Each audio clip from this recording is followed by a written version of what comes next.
kegiatan, di mana Jin nampak bersemangat membantu mereka. Hal itu membuat salah satu wanita memarahi Marian karena pria itu tak sepantasnya mendapatkan ucapan yang kasar walaupun Marian tak suka.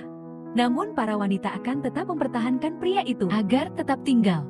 Esoknya ketika membawakan makanan, Violet melihat Jin yang sedang membaca Violet semakin tertarik padanya dan bertanya lebih mendalam. Jin yang sudah memahami kekhawatiran Violet langsung menjawab bahwa dia tak peduli dengan peristiwa kudeta itu.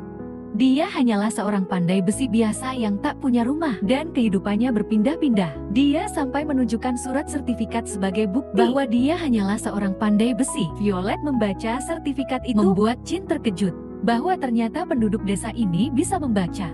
Violet mengatakan bahwa hanya dialah yang bisa membaca di desa ini karena berkat ayahnya yang berpendidikan. Jin pun terenyuh melihat betapa gembiranya Violet ketika melihat tulisan di atas kertas. Lalu dia memberikan bukunya kepada Violet, membuat Violet sangat gembira. Di sini, Violet mengaku bahwa baru pertama kalinya dia memegang buku. Namun Jin mendadak mendekatinya ketika dia membaca, membuat Violet gelisah. Lalu dia menjauh. Sebelum Violet pergi, Jin memuji ayah Violet yang rela berjuang mempertahankan Republik Demokrasi, membuat Violet yakin bahwa Jin tidaklah berbahaya baginya. Di rumah, Violet menghabiskan waktunya dengan membaca.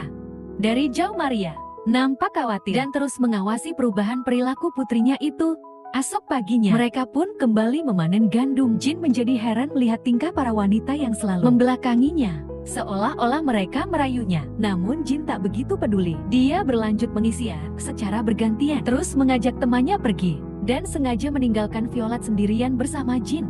Sembari membawa air, mereka berdua pun bercerita tentang apa yang telah mereka baca. Violet mengaku memiliki koleksi literatur Perancis yang disimpan oleh ayahnya.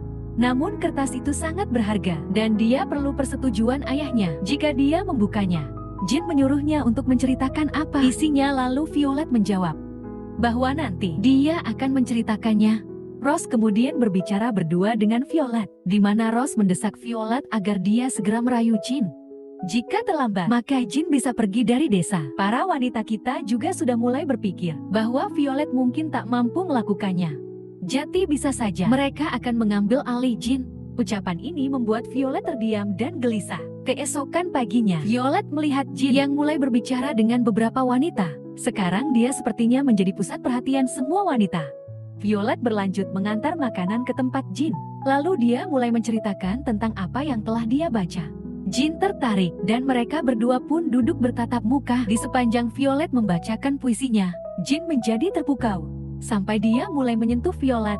Violet yang tegang tetap melanjutkan puisinya. Namun pada akhirnya